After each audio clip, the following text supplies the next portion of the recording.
বাবা, এখনও একটা মেয়েকে নিয়ে কেন এত ছেঁড়া কাটা হচ্ছে? মেয়েটা কি তার পার্সোনাল লাইফ দেখায়? কেন তার পার্সোনাল লাইফে এত দর্শক ইন্টারফেয়ার করছে? কেন কেন কেন? শুধু তার ক্রিয়েটিভিটি দেখো। এই দেখো না, কি সুন্দর রিলস ছেড়েছে, কি সুন্দর রিলস। মনের ঘর, ভালোবাসা, হাত ছুঁয়ে দিব্যি করা। ওরে বাপ রে, ওই রিলস। এর পরেও এই ধরনের গানের ওপরে ও রিলস বানিয়ে মুখ দেখাচ্ছে। হ্যাঁ, ভাবা যায়? সেইগুলো দেখো। আজকে এই যে বিয়ের ফটো, সেটাও নাকি ফেক। ওমা, তাই নাকি? মা, শুনে তো আমি জাস্ট অবাক। এটাও ফেক? ফটোগুলো এরকম ঝাপসা কেন? সাত পাকে ঘোরা হচ্ছে, তারপরে তোমার কি বলে, আগুন নেই কেন? মা গো মা, মানুষ আর কত ঢাকবে, কত চাটবে? হ্যাঁ, মানে ঢাকতে গিয়ে নিজেরা উদলা ল্যাংটা হয়ে যাচ্ছে, এরকম হচ্ছে ব্যাপার। নিজেদের কাপড় চোপড় দিয়ে ঢাকার চেষ্টা করছে ওর চরিত্রটাকে, কিন্তু ওর চরিত্রটা না এখন একদম খোলা, একদম খোলা। কে খুলেছে? না ফোকলা। কেন খুলেছে আর চরিত্রটা কে খুলেছে সেটা ফোকলা নতুন করে কিছু বলার নেই, কারণ অলরেডি কিছু কন্ট্রোভার্সি ক্রিয়েটার উইথ, মানে আমি সঙ্গে আছি, আমি তার আর মানে প্রচুরবার এই কথাগুলো আমরা বলেছিলাম, মানুষ বিশ্বাস করেনি। আজকে অনেকের চোখ খুলেছে কখন? যখন প্রমাণগুলো সামনে এসছে। হ্যাঁ, আমাদের হাতে প্রমাণগুলো ছিল না, বাট এই কথাগুলো কিন্তু আমরা সবই বলেছিলাম, সবই জানতাম আমরা। বিয়ে থা, সংসার, ফ্ল্যাট, বাচ্চাটা হচ্ছে, মানে বাচ্চার ব্যাপারটা আইওয়াশ করা, সব জানতাম। আজকে ফোকলা উইথ প্রুফ সেগুলো দেখিয়ে দিচ্ছে, বিয়ে টিয়ে হেনা তানা। সেই প্রুফ নিয়েও কিন্তু হচ্ছে জল ঘোলা। এবার কথা হচ্ছে যে মেয়েটা এত, একটা সমাজে মেয়েটারই সবার দোষ ধরে, মেয়েটাকেই সবাই দোষ দেয়। একটা সমাজে পুরুষকে কেউ দোষ দেয় না। আচ্ছা, আর কি কথা আসছে? মানে যারা ঢাকছে, যারা চাটছে, মানে ও পারলে ওর গুটাও চেটে দেয়। মানে এত কিছুর পরেও কি করে সাপোর্ট করে জানি না। তো যাই হোক, এবারে হচ্ছে তখন মনে হয় কি কোনো স্বার্থ আছে, নাহলে নিজেদের লাইফটাও হয়তো ঠিক এই রকম, সেই জন্যই তারা নিজেদের সাপোর্ট করে আর কি। তো তারপরে শুনতে পাচ্ছি যে কি বলে ওই, হ্যাঁ, ক্রিয়েটিভিটি। ওর পার্সোনাল লাইফে ও এত আমাদের হস্তক্ষেপের কোনো প্রয়োজন নেই। না, ওর পার্সোনাল লাইফ, ছেলে নিয়ে মিথ্যে কথা বলেছিল কেন? ছেলে নিয়ে মিথ্যে কথা বলেছিল, কি বলেছিল দর্শকদের? সেটা কি আর পার্সোনাল রইল? ছেলের নামে, ছেলেকে পাওয়ার জন্য কেস করেছি, ছেলে অন দ্য ওয়ে, ছেলের জন্য এই রূপোর আংটি কিনেছি, জামা কিনেছি, হ্যান কিনেছি, ত্যান কিনেছি। অবশ্যই সেটা নাকি বকের পরামর্শে। তো কালকেই ফোকলার মুখ থেকে শুনলাম। তো ফোকলা যখন বলেছে এগুলো করিস না, দর্শকরা খেপে যাবে, হ্যান ত্যান। ভাই, সত্যি মিথ্যে জানি না, যেটা ফোকলা বললো আর কি। তো এটা বলি, তাহলে ছেলের ব্যাপারটাই তো ওর হচ্ছে তোমার পার্সোনাল বলার কিছু নেই, ও যেহেতু নিজে স্বীকার করে নিয়েছে। তো এটা আর কিসের পার্সোনাল ব্যাপার রইল যে মানুষ জিজ্ঞাসা করবে না? সেই জন্যই মানুষ ছেলে ছেলে ছেলে ছেলে করে জিজ্ঞাসা করেছে। এবার হচ্ছে ওর পরকীয়ার ব্যাপারটা, সেটা কিন্তু ও কমিউনিটি পোস্টে স্বীকার করেছিল। ওটা ওর প্রাইভেট লাইফে আর নেই, ও স্বীকার করেছিল। এবং শুধু ওটাই নয়, বন্ধুর সাথে ভ্যালেন্টাইন্স ডে মানাতে যাচ্ছি, ভিডিও দিয়েছিল, এখন ভিডিওটা প্রাইভেট করে দিয়েছে। তো যাই হোক, সেগুলো তো ও আর যেটা আমাদের কাছে শেয়ার করছে, সেটা কি আর ওর প্রাইভেট থাকছে? ব্যাপার ওর প্রাইভেসি থাকছে কিছু লাইফের? থাকছে না তো, ও নিজেই শেয়ার করে দিচ্ছে, তাই মানুষ প্রশ্ন করছে, তাই মানুষ ইন্টারফেয়ার করছে। সেখানে বাবা ওর সাপোর্টারদের কি অঙ্গ জ্বলে যাচ্ছে। এবারে আসি হচ্ছে বিয়ের ফটো। হ্যাঁ, এক এক করে কমিউনিটি খেলা চলছে, পোস্ট, বিয়ের ফটো আমরা দেখতে পাচ্ছি। প্রথম যখন বিয়ের ফটোটা এসছিল, তখন ইমোজি দেওয়া ছিল। তখন অনেকে বলেছে মুখের ওপর কেন ইমোজি? ও অন্য কারোর বিয়ের ছবি ইমোজি লাগিয়ে ফটো শেয়ার করেছে।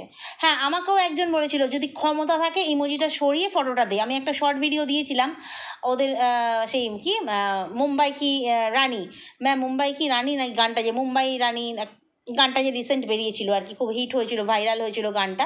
সেই গানটা দিয়েই ওর বিয়ের ফটোগুলো আমি শর্ট ভিডিও দিয়েছিলাম। তো ওখানে আমাকে অনেকেই কমেন্ট করেছিল ওটা ও নয়, সে নয়। আর গত পরশু একটা কমেন্ট এসছে ইমোজিটা সরিয়ে দেখা। হ্যাঁ, তখন আমরা কিন্তু বলেছি যে ইমোজি ছাড়া ছবি কিন্তু আমরা বেশ কিছু কন্ট্রোভার্সি ক্রিয়েটার দেখে ফেলেছি, ইমোজি ছাড়া ছবি দেখে ফেলেছি।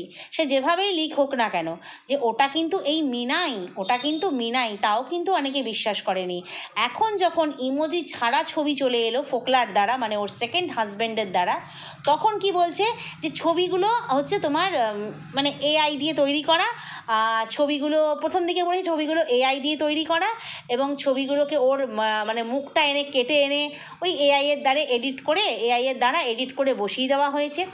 আজকে যখন সবটা সরাসরি সামনে হ্যাঁ, তো তখন কি বলছে যে এটা হচ্ছে মিউজিক অ্যালবাম তৈরি হয়েছিল। কোন গানের ওপরে মিউজিক অ্যালবাম হয়েছিল? মানে যে বলছে বা যারা বলছে, যারা সাপোর্ট করছে এই কথা বলে, তাদেরকে জানতে ইচ্ছে করে কত না ভাগ্যে আমার এ জীবন ধন্য হলো না। ওই গানটা সেই মুনমুন সেন ছিল। সত্যি মানে সিথির এই একটু সিঁদুরে সব কিছু বদলে গেল। একটু একটু করে সিঁদুর অনেক পুরুষের কাছ থেকে নেবে, সে অবৈধ হোক, অসুবিধে নেই। একটু একটু করে সিঁদুর নিয়ে না ওর জীবনটাকে ও বদলাবে। তাই এই গানের শ্যুট হয়েছিল কি জানতে চাই। মানে বলছে এখন এই ফটোগুলো ভীষণ হেজি, মানে একেবারে ঝাপসা। তারপরে হচ্ছে বিয়ে হচ্ছে যেহেতু, 7 পাকে বাঁধা মানে ঘোরা হচ্ছে যেহেতু, 7 পাকের ছবিটা আমরা দেখেছি, এখনও সিঁদুরদানের ছবি দেখিনি। অবশ্যই গাঁটছড়া বাঁধা দেখলাম এবং 7 পাকের ছবি দেখেছি। তো 7 পাকে বলছে আগুন কোথায়, 7 পাকে ঘুরছে আগুন কোথায়। আরে বাবা, এটা তো নাটকীয় বিয়ে। অবশ্যই যেখানে লিগাল স্বামী রয়েছে, এখনও সে তার সাথে ডিভোর্স হয়নি, এই বিয়েটা তো বিয়েই নয়। সবচেয়ে বড় কথা হচ্ছে এই বিয়েটা বিয়েই নয়, এটা ওরা অনায়াসেই লিভ ইনে থাকতে পারতো, সবচেয়ে বেশি ভালো হতো। কারণ লিভ ইন হচ্ছে তোমার বৈধ, হয়তো সমাজে বৈধ নয় বাট আইনে বৈধ। কিন্তু এই বিয়ের পরে আবার ওই মন্দিরে গিয়ে বিয়ে, তো সেই বিয়েটা বরং সমাজ আইন সবার চোখেই অবৈধ। তো সেক্ষেত্রে বিয়েটা তো বিয়েই নয়, সেখানে কি ঘটা করে হোমকুণ্ডর মধ্যে বালি দিয়ে কাঠ দিয়ে সে যজ্ঞ খই পোড়ানো হ্যানা ত্যানা সব করে কি বিয়ে হবে ভাই? এটা তো নাটকীয় বিয়ে। লোককে মানে যেখানে আমি থাকবো ঘোড়াবাড়ি, সেইখানের আশেপাশের লোককে বোঝাবার জন্য বা জানাবার জন্য বিয়ে। হ্যাঁ, দেখলাম কন্যা সম্প্রদান হয়েছে। ও মা গো, লাইফা সম্প্রদান করছে। হ্যাঁ বাবা, তুই মুম্বাই নিয়ে চলে যা, মুম্বাই কি রানী করে ফেল, মুম্বাই নিয়ে চলে যা, মুম্বাইয়ের হিরোইন কর, তারপরে আমরা পিছে পিছে সব লাইন দেবো আর কি। উফ, কি আশায় বোনকে একেবারে দেখতে পেয়েছো তো সম্প্রদান যে করছে, সেটা বুঝতেই পারছো কে, লাইফা। পরিষ্কার বোঝাই যাচ্ছে বোনকে সম্প্রদান করেছে। ও মনে হচ্ছে আগের বারেও সম্প্রদান করেছিল, আমার ঠিক মনে পড়ছে না এই মুহূর্তে। তোমরা যদি কেউ জেনে থাকো অবশ্যই বলো। মানে সন্দীপের সঙ্গে বিয়েতেও মনে হয় ওই সম্প্রদান করেছিল লাইফা। তো যাই হোক, এখানেও সেকেন্ড টাইম করলো, হয়তো থার্ড টাইম ফোর্থ টাইম এই লাইফাই এই ডিউটিটা নিয়ে রেখেছে আর কি। তো যাই হোক, তো আগুন কোথায়, 7 পাকে ঘোরা হচ্ছে আগুন কোথায়। যে কানা বলেছে আর সেই কানার সত্যি চোখ নেই, হয়তো সেইভাবে বড় সড়ো করে আগুন জেলে দাউ দাউ করে আগুনের শিখা উঠছে, তার চারপাশে সে ঘুরছে, এই রকম হয়তো মানে রিয়েল বিয়ে যেটা, সেটা হয়তো হয়নি। কিন্তু একটা টিম টিম করে কিন্তু মোমবাতি জ্বলছিল, মোমবাতির আগুনটাও তো আগুন, অগ্নিকে সাক্ষী রেখে হচ্ছে, তো সেটা দেখছিলাম কিন্তু জ্বলছিল। ওইভাবেই হয়তো ওই নম বিয়ে আর কি, ওই হাতের ওপর হাত রেখে দিলাম দিয়ে কন্যা সম্প্রদান আর কি। ওটার নামকে বাঁচতে বিয়ে, নামকে বাঁচতে বিয়ে, অ্যাকচুয়ালি বিয়েটা তো বিয়ে নয়। হ্যাঁ, বিয়ে তো অবশ্যই করেছে, সবচেয়ে বড় কথা হচ্ছে বিয়েটা করে যে বিশাল কিছু করে ফেলেছে তা নয়, বিয়ে বাদেও যে যে জিনিসগুলো করেছে, এই হেক্স চ্যাট, টপ তুলে বুক পেট দেখানো, মানে বাড়ি থেকে বেরোনোর আগেই, সেগুলো কি অন্যায় নয়? সেগুলো তো আরও আমার মনে হয় ঘোরতর অন্যায়। মানে মানে কি বলবো, নোংরামো যাকে বলে, অন্যায় চাই তো হচ্ছে নোংরামো, ভীষণভাবে নোংরামো। আমি আমার শরীরের পোশাক খুলে দেখাবো, সেটা তো বেশি নোংরামো। সেটার থেকে ওই তোমার মন্দিরে গেল, একটুখানি সিঁদুর মাথায় দিল, একটু 7 পাকে ঘুরলো, সেটা তো হয়েছে। তার সাথে যে সংসার হয়েছে, এখন মানুষ কি চাইছে, তোমার সঙ্গে ঘোড়া বাড়িতে সংসার করেছে তখনকার ছবি দাও, তোমার সাথে কি বলে ওটা, তোমার ফ্ল্যাটে থেকেছে সেখানকার ছবি দাও। অবশ্যই আছে, কারণ এরা ছবি রেখে প্রমাণ রেখে তবেই তো সম্পর্কে জড়িয়েছে। এই সম্পর্ক তো কোনোদিনই সুস্থ ছিল না, স্বার্থের সম্পর্ক ছিল। নিঃস্বার্থ এবং নিঃশর্ত সম্পর্কে এইভাবে কেউ প্রমাণ রেখে দেয় না। আর যখন এই বিয়ে কন্যাদান সম্প্রদান হ্যানা ত্যানা 7 পাকে ঘোরা বিয়ে যখন হচ্ছিল, তখন ফোকলা এত কিছু রেখে দিয়েছিল কেন? ওই ভবিষ্যতে স্মৃতি হিসেবে দেখবে দুজনে মিলে। ওই তোমার সেই যেমন আমাদের সময়টা বিয়েতে কি হতো, সেই ভিডিও ক্যামেরা, এখনও হয় ভিডিও ক্যামেরা হয়ে সেই সিডি ক্যাসেটের মতন চালিয়ে দিয়ে দেখা হতো, তো সেই রকম দেখবে বলে না, এই ওয়াইটিতে বেচবে বলে। দেখো না, এই 3 নম্বর বিয়েটা আবার যখন যদি করে ও তো আবার বিয়েতে বিশ্বাসী, যদি করে 3 নম্বর হাজব্যান্ড আবার কিছুদিন পর ওয়াইটিতে এসে 4 নম্বর বরের কথা বলবে, 3 নম্বরের চ্যানেল গ্রো হয়ে যাবে। এরকমভাবেই চলতে থাকবে আর কি। তো যাই হোক, যেটা বলছিলাম, তো যারা এখনও বলছে যে কি ফটোগুলো হেজি কেন, ওখানে আগুন নেই কেন, আরে বাবা ওখানে কিছুই নেই, একটা ডিশ প্লেটের মধ্যে দেখলাম নমনম কিছু বিয়ের আয়োজন। সত্যি কথা বলো তো, যখন প্রথম বিয়ে হয় লোকজন খাইয়ে সানাই বাজিয়ে, মানে সবার ক্ষেত্রেই বলছি, এই নমনম আয়োজন থাকে কি? তো সেকেন্ড বিয়ে, মন্দিরে বিয়ে, লুকিয়ে বিয়ে, পালিয়ে বিয়ে, তার কি আর এত আয়োজন হতে পারে? হতে পারে না। তাই নমনম বিয়ে হয়েছে। এবার কথা হচ্ছে ফটোগুলো অত ঝাপসা কেন? প্রথম কথা হচ্ছে মন্দিরের লাইট কি আর বিয়েবাড়ির লাইটের মতন ঝাক্কাস হবে? তো সেখানে মোবাইলে কোনো বিনা এডিটেই আতিপাতি মোবাইল দিয়ে তোলা, বুঝতেই পারছো ফোকলার মোবাইল, তখন সেই মুহূর্তে কি মোবাইল হতে পারে? পরবর্তীকালে আমরা শুনেছি গামলাই ওকে গিফট করেছিল, আবার সেই মোবাইল কেড়ে নিয়ে নিজের দাদাকে দিয়েছে। তো সেক্ষেত্রে মোবাইলের মানে যে ক্যামেরা কোয়ালিটি সেটাও একটা খারাপ ছিল। তো সেখানে এডিটিংয়ের জন্য যে এরকম ঝাপসা এসছে ফটো, সেটাও নয়। আর মিউজিক অ্যালবামে শ্যুট হয়েছিল, ওরে বাবা রে বাবা, কত ঢাকবে রে বাবা, ভাবতেও অবাক লাগে। মিউজিক অ্যালবামে শ্যুট হয়েছিল, সেটাও কিন্তু নয়। তো মানে আসল যেটা বিয়ে বলে, বিয়ে ছাড়া যেটা যা করেছে সেগুলোই তো নোংরামো, সবচেয়ে বড় কথা। বিয়ে ছাড়া ফুর্তি করার জন্য আলাদা করে ফ্ল্যাট নিয়েছে, মানে সংসার পেতেছে, একা থেকে বারবার দর্শকদেরকে বলেছে আমি মানে দোকা থেকে বলেছে আমি একা আছি, বোঝা যাচ্ছে একজন আছে। আমাদেরকে বড় বড় কথা বলেছে আমি টিকটিকি আরশোলা মাকড়সা কিছু আছে, আমি তাদের সাথেই থাকি। আর যখন সিঁদুর নিয়ে কথা উঠেছিল তখন কি বলেছিল, এখনও তো পুরোপুরি লিগালি ছাড়া হয়নি, তাহলে তার নামেই পড়ি। কত বড় মিথ্যেবাদী ছেলের জন্য রূপোর কী বলে আংটি, জামা, খেলনা এইসব কিনেছে, যখন থেকে নাকি ফোকলা বারণ করেছে তখন থেকে বন্ধ করেছে। তো এগুলো সবটাই কন্টেন্টের জন্য, এই লেখাপড়া করবে, জিমে যাবে। তাহলে বুঝতে পারলি ফোকলা, তুই জিমে ভর্তি হতে বলেছিলি, জিমে পাঠিয়ে তুই কি কালটা করলি? তুই তোর জীবনে কি কাল ডেকে আনলি? ফোকলাকে বলি আর কি, ওই বললো কালকে যে আমি জিমে পাঠিয়েছিলাম, যে তোমার নতুন নতুন কন্টেন্ট হবে, তুমি জিমে যাবে, তারপরে তুমি কলেজ যাবে, নতুন নতুন কন্টেন্ট হবে, ব্লগটা আরও বেশি আকর্ষণীয় হবে, আরও বেশি রেভিনিউ আসবে, আমি আরও বেশি টাকা হাতে পাবো, মানে দুজনেই উপভোগ করব, এইরকম প্ল্যানিং দিত আর কি ব্লগটাকে আরও আকর্ষণীয় করে তুলবার জন্য। আর তেমনি বোকা গামলা, গাধি গামলা এসে বলতো এই তো আমি ছেলের জন্য এই কিনলাম, বক বলেছে, সেটা তো আর বলতো না, বক বুদ্ধি দিয়েছে। এদিকে ফোকলা বুদ্ধি দিয়েছে কলেজে পড়বো, সেটা এসে বলেছে। মানে ওর তো নিজস্ব কোনো জ্ঞান নেই, না আছে শিক্ষা, না আছে রুচি, না আছে সভ্যতা, না আছে কিচ্ছু নেই ওর মধ্যে, মানে গামলার মধ্যে। ওরে যে যা বলে সেই কথাতেই ও নাচে। ওর মধ্যে শুধু আছে কি বলবো, হাইপার সেক্স যাকে বলে, এই সেক্সের ব্যাপারটা, এগুলো কিন্তু এক একটা রোগ। এই রোগ মানে সত্যিই চিকিৎসার প্রয়োজন, নাহলে মনে হয় আরও ঘর সংসার কিছু পুরুষ মানুষের আরও জীবন হেল হয়ে যাবে একদম। তো ও নিজে কি বলছে যে কথাই তো বলছি ভিডিও কলে, কথাই তো বলছি। তো মানে যে কোনো পুরুষের সঙ্গে কথা বলতেও ভালোবাসে। আর একটা পুরুষ একটা নারী দীর্ঘদিন কি কথা বলতে পারে, মানে কোনো সম্পর্ক ছাড়াই, শুধুমাত্র বন্ধুত্বের সম্পর্কে বোঝা যায়। তো সেক্ষেত্রে ও বলছে কথাই তো বলছে, আমি তো আর বিয়ে করছি না। ঠিক, মন্দিরে গিয়ে ও কিন্তু আর বিয়ে করবে না। ও কী করবে, বিয়ের পরে যা জিনিসগুলো হয় সেগুলো ও সব করবে।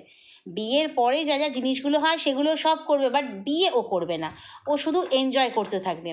আর আজকে গানটা দিয়েছে দেখেছো, হাত ছুঁয়ে দিব্যি, রিলসটা যেটা দিয়েছে, মানে মুখ দেখায় কী করে, ছি। মানে অন্যান্য গানে দিতে পারে, কিন্তু বেছে বেছে গানগুলোকে চুজ করছে, দেখতে পাচ্ছ গানের সিলেকশন, বুঝতে পারছো? মানে দর্শককে আরও জ্বালাবার জন্য, মানে ডোন্ট কেয়ার ভাব, কোনো পরোয়া নেই। তোমরা যে যা খুশি বলো, যত নোংরা কথা বলো, ততই আমার ভালো লাগবে। মানে এগুলো না এক ধরনের, মানে কি বলবো, মেন্টাল সিনড্রোম মনে হয় আমার, তাই মনে হয় এটা মানসিক সমস্যা এগুলো। তো মানে এগুলো তো মানুষের গায়ে লাগবে, তাই না? লোকে জেনে যাচ্ছে, ছি, এ বাবা আমি মুখ দেখাই কী করে, মানে এদের যেন কোনো ব্যাপারই নেই। ওদিকে মাটাকে দেখো, মানে অমাবস্যাটাকে, মানে ব্লক করে যাচ্ছে, দাঁত সেই কেলিয়েই যাচ্ছে, মানে কোনো হেলদোল নেই। এরা মনে হয়, আমরা হয়তো সোশ্যাল মিডিয়াতে এই প্রথম শুনছি বলে ওদেরকে ছি, অনেকে মানে নির্লজ্জ মহিলা, হ্যানা ত্যানা অনেক কিছুই বলছে, আমরাও বলছি, কিন্তু ওদের মনে হয় লাইফে এরকম ঘটনা আরও আগেও ঘটেছে, মানে পাড়ায় হয়তো যখন আমরা সোশ্যাল মিডিয়াতে হয়তো আসেনি, আমরা জানতে পারিনি, মানে পাড়াতে গ্রামের লোকেরা জানে, পাড়ার লোকেরা হয়তো জানে, মানে এগুলোতে ওরা অভ্যস্ত, এই ছিছি কাদা ছেটাছেটিতে এরা অভ্যস্ত। সেই জন্য এই জিনিসগুলো না হঠাৎ করে যদি প্রথম হতো না জীবনে, তাহলে ওদের খুব ওরা মানসিকভাবে ভেঙে পড়তো। কিন্তু সেটা কারোর মধ্যে দেখছো, পরিবারের কারোর মধ্যে দেখছো না, মেয়েটার মধ্যে দেখছো না। মানে এগুলো তো অভ্যস্ত, ওদের এই বদনাম পাওয়া, অসম্মানিত হওয়া, এগুলো মনে হয় অতীতেও হয়েছে, হয়তো আমরা জানি না। নাহলে প্রথমবার এরকম হলে লোকে তো মানসিক দিক থেকে ভেঙে পড়বে, এই রে আমার সব কিছু জেনে যাচ্ছে, আমার মাথার ওপর কেসের খাড়া ঝুলছে, তো সেখানে আমার সব কিছু পোল খুলে দিচ্ছে, কিন্তু এর তো কোনো ব্যাপারই না। ওই যে জানে আমার কিছু ঢাকার লোক আছে, ঠিক ম্যানেজ করে দেবে যেভাবে হোক। ওই যে বলে দিল মিউজিক অ্যালবামে শ্যুট হয়েছিল, ফোকলা ওকে দিয়ে শ্যুট করিয়েছিল, কই সেই মিউজিক অ্যালবামটা রিলিজ হলো না তো? কবে রিলিজ হয়েছিল? যাকে যে বলছে তাকে জিজ্ঞেস করতে ইচ্ছে করে কবে রিলিজ হয়েছিল, আমরা দেখিনি তো, রিলিজ হলো না কেন? মানে এত চাটতে পারে নোংরা। অ্যাকচুয়ালি কী বলো তো, এরা চায় যারা সাপোর্ট করে না এখনও পর্যন্ত, তারা চায় এই মেয়েটা একেবারে রাস্তায় গিয়ে দাঁড়াক। আশা করি বুঝতে পারছো কেন রাস্তায় দাঁড়ানোর কথা বললাম। না, ভিক্ষে করার জন্য না, কী করার জন্য আশা করি বুঝতে পারছো। এরা সেটাই চায়, মানে একেবারে পতনের শেষ সীমানায় পৌঁছে যেতে চায়। সুস্থ জীবন যদি মেয়েটাকে দিতে চাইতো, তাহলে কিন্তু মেয়েটাকে শোধরাবার চেষ্টা করতো, ভালো বুদ্ধি দিত যে এগুলো করো না, তুমি ফিরে এসো, মানে কি ভালো জীবনে ফিরে এসো, একটা সুস্থ জীবনে ফিরে এসো, ব্লগিং করো, রোজগার করো, নিজের মতো করে জীবন কাটাও, নিজের ভবিষ্যৎ সুরক্ষিত করো। সেগুলো তো কখনো বলেই না, বলে ওই সব দিকে কান দিও না, তুমি উন্নতি করছো, উন্নতি করে যাও। আরে হ্যাঁ, এগুলো উন্নতি? এদেরকে বলতে ইচ্ছে করে এগুলো উন্নতি? আচ্ছা, এগুলো যদি উন্নতি হয় তাহলে অবনতি কোনগুলো? এরপরেও অবনতি বাকি থাকছে। হ্যাঁ, ওই তো বললাম যে মানে রাস্তায় যখন গিয়ে দাঁড়াবে তখন। আর কালকে আমাকে একজন জাস্ট কমেন্ট করে গেছে, কমেন্টে আমি লাভ রিয়াক্ট দেবো কি দেবো না, মানে সহমত পোষণ করব কি করব না। আমি কিন্তু তিনি আমার ভিউয়ার্স, আমি তাকে অবশ্যই শ্রদ্ধা করি, ভালোবাসি, সব ঠিক আছে। উনি লিখেছেন যে বয়েকার তলবাস্যয় জফালা আকার বয়শূন্যর, মানে আশা করি বুঝতে পারলে। আবার বিয়ে, সত্যি এদের বিয়ে কিন্তু মানে কি বলবো, সংসার বিয়ে এদের কিন্তু হয় না, ঠিক আছে। উনি কমেন্টটা করেছেন আবার বিয়ে, সত্যিই তাই। ওই যে প্রথমে বললাম বিয়ে, ওটা হচ্ছে নাটকীয় বিয়ে, এই বিয়ের কোনো ভ্যালু নেই। ফোকলা বলছে বটে যে আমি হাজব্যান্ড ওয়াইফ, ওরা হাজব্যান্ড ওয়াইফের মতো থাকতো, লিভ ইন, বাট এই বিয়ের কোনো ভ্যালু নেই যেখানে একজন লিগালি হাজব্যান্ড রয়েছে। আর হাজব্যান্ড কালকে তো লাইভ করে জানিয়েই দিয়েছে, মানে সন্দীপ তো লাইভ করে জানিয়ে দিয়েছে, নোংরা মেয়ে ছেলে, হ্যানা ত্যানা, প্রচণ্ড রেগে গিয়েছিল, স্বাভাবিক, কারণ ওর ছেলের নামে দিব্যি করছে। হ্যাঁ রে গামলা, তোর মানে কি পৃথিবীতে আপনজন বলে আর কেউ নেই? তোর মা আছে, বাপ আছে, তোর মানে কি বলবো, খোদার খাসি তোর দাদা রয়েছে, বৌদি রয়েছে, তাদের নামে দিব্যি কর যে না গো আমি দিব্যি করে আমার মায়ের নামে বলছি, বাবার নামে বলছি যে আমি আর তার সাথে সম্পর্ক নেই, জিমওয়ালার সঙ্গে আমি একটা ব্যাচেলারের সঙ্গে সম্পর্ক করেছি এখন। তো ওটা দিব্যি করে বলেছে নাকি ছেলের নাম দিয়ে। তো আর কি তোর আপনজন নেই? মানুষ তো বলে যে আপনজনের নামে দিব্যি করতে নেই, খুব প্রিয়জনের নামে মানুষ দিব্যি করে না, কারণ দিব্যি অনেক সময় লেগে যায়। তো সেই জন্য দেখলাম সন্দীপ প্রচণ্ড রেগে গেছে, রেগে যাওয়াটাই স্বাভাবিক। ও জানে দিব্যি কেটে যদি আমি ভুলভাল কথা বলি, মিথ্যে কথা বলি, যদি ক্ষতি হয় তো আমার ছেলের ওপর দিয়ে যাবে। বাবা মা আমার কত প্রিয়, মা আমাকে এই পথে নামতে বাধ্য করেছে, বাবা দাদা রয়েছে, যতই হোক রক্তের জিনিস, হ্যাঁ অবশ্যই সোনা বাবাও রক্তের, কিন্তু সেটাকে উপেক্ষা করতে পেরেছে। তাই যত ক্ষতি হোক, মানে ক্ষতি চাইছে, ছেলের ক্ষতি চাইছে, বলতে পারো ছেলের পরিষ্কার ভাষায় এই সমস্ত নোংরা কুকর্ম, এই সমস্ত করে ছেলের দিব্যি খেয়ে নোংরা কুকর্ম করে ছেলের ক্ষতি চাইছে, ছেলের বড় ক্ষতি চাইছে। সেই জন্যই সবাইকে ছেড়ে দিয়ে, এত তোর বয়ফ্রেন্ড রয়েছে, তোর হাজব্যান্ড রয়েছে, লিগাল ইললিগাল, তারপরে তোর বাবা মা বাড়িতে, এত ঠাম্মি এতজন রয়েছে, তুই নিজে রয়েছিস যে আমার দিব্যি, ঠাকুরের দিব্যির এত তুই ঠাকুর ভক্ত, বাবারে বাড়িতে সিংহাসন পেতে, লক্ষ্মীনারায়ণ পেতে ফেললি ফ্ল্যাটে আর কি, তারপরে তাকে অর্ধেক দিন আর জল ফুল দিলিই না। তো এত জিনিস রয়ে থাকতে তো ছেলের দিব্যি কাটিস কেন? একদম ঠিক কথা, ছেলের দিব্যি, যে ছেলের দায়িত্ব কর্তব্য কিছুই পালন করিস না, ছেলের দিব্যি কেটে আসলে চায় যে ছেলের ক্ষতি হোক, যা হবে মিথ্যে বলবো। দিব্যি, দেখো দিব্যি জিনিসটা অবশ্যই আছে, অনেকে বলে কুসংস্কার, অনেকে মানে, আমি মানে এটা খুব মানি দিব্যিটা। তার কারণ হচ্ছে, একটা ছোট্ট প্রসঙ্গ বলি, আমাদের এখানে একজন এখন উনি বয়স্ক, এখন একজন উনি বলেছিলেন যে মায়ের পা ছুঁয়ে বলছি, আমি আমার ছোট ভাইদের বিয়ে না দিয়ে, যেহেতু বাবার কাছ থেকে সমস্ত সম্পত্তি সে লিখিয়ে নিয়েছিল, নিচে দুখানা ভাই ছিল, তারা ছোট ছিল, সে বড় ভাই লিখিয়ে নিয়েছিল, বলেছিল যে আমি আমার মায়ের পা ছুঁয়ে প্রতিজ্ঞা করছি যে ভাইদের যতদিন না আমি দাঁড় করাবো এবং ব্যবসাপাতি বুঝিয়ে দেবো, বেশ বড় সড়ো ব্যবসা বুঝিয়ে দেবো, আমি ততদিন বিয়ে করব না, কারণ তার একটা সম্পর্ক ছিল। তো যেই বাবা লিখিয়ে দিল সম্পত্তি, 7 দিনের মাথায় বলে আমি বিয়ে করব, এবং বিয়ে যাই হোক বাবা মা মেনে নিল, বিয়ে করলো, এবং বিয়ে করার ঠিক 16ই ফাল্গুন বিয়ে হয়েছিল, আর 27শে ফাল্গুন কিন্তু তার মা অ্যাক্সিডেন্টে মারা গেল। ঠিক আছে, সুস্থ সবল মানুষ, মোটরসাইকেলে করে অন্য ছেলের বাইকে করে আসছিল, বাইকে জাস্ট বাম্পারে হয়ে পড়ে গেল, ইন্টারনাল হ্যামারেজ, একদিনের মধ্যে শেষ। মানে তারপর থেকে না, এই ঘটনাটা শোনার পর থেকে না আমি ভীষণভাবে দিব্যি, মানে সুস্থ সবল মানুষ, তো সেক্ষেত্রে তার মানে কী বলবো, ছেলের দিব্যি কাটলো, এরকম দিব্যি অনেক দেখেছি, লক্ষণের গণ্ডির কথাও মনে আছে। তো ওই দিব্যি মা, আমি তাহলে যদি আমি মায়ের পা ছুঁয়ে বলছি, যদি ভাইদের বিয়ে না দিই বা ব্যবসা দাঁড় করিয়ে না দিই, আমি ততদিন বিয়ে করব না, যদি আমি করি এইসব কাজগুলো, তাহলে আমি মাতৃহত্যা করি, এই কথাটা বলেছিল। তাহলে আমি মাতৃহত্যা করি। সত্যিই সে বিয়ে সব নিয়ম ভেঙে বিয়েও করলো, 7 দিনের মাথাতে মাকেও হারালো, মাকে এভাবেই হত্যা করলো দিব্যি কেটে। তাই দিব্যি ব্যাপারটা কিন্তু অনেকেই বলে এই কুসংস্কার, দিব্যি কেটে কী হবে। তো সেক্ষেত্রে দিব্যিটা আমি প্রচণ্ড মানি। তো এখানে সত্যি তাই, দিব্যি কাটছে, সন্দীপ তো রাগ হবেই সব ব্যাপারে। এর আগেও শুনেছি আসানসোলওয়ালিকে দিব্যি কেটেছে, যে আমার ছেলের দিব্যি, তুমি আমাকে সব কথা বলো, আমার ছেলের দিব্যি, আমি কাউকে কিচ্ছু বলবো না, তোমাকে ফাঁসাবো না, তুমি আমাকে সব কথা বলো। এখানেও বলছে ফোকলাকে, আমি আমার ছেলের দিব্যি, আমার ছেলের কসম, আমি আর জিমওয়ালার সঙ্গে নেই, আমি একটা ব্যাচেলার নতুন ধরেছি। ছ্যা, বলতেও লজ্জা করে না, মানে ছেলের দিব্যি কেটে নোংরামো করে। হ্যাঁ, ছি ছি ছি ছি ছি ছি, মানে মুখে থুতু কি মনে হয় যেন সেই কোমর থেকে, মানে পায়খানার ট্যাঙ্ক থেকে গু তুলে নিয়ে ওর মুখে ছোড়া উচিত, এটাই মনে হয়, আর কিছু বলার নেই আর কি। আর যারা বলছে তারা ওর তো গু চেটে সাফ করছেই, যারা বলছে সেই বিয়ের ফটোগুলো দেখে আর কি, কমিউনিটি পোস্টের।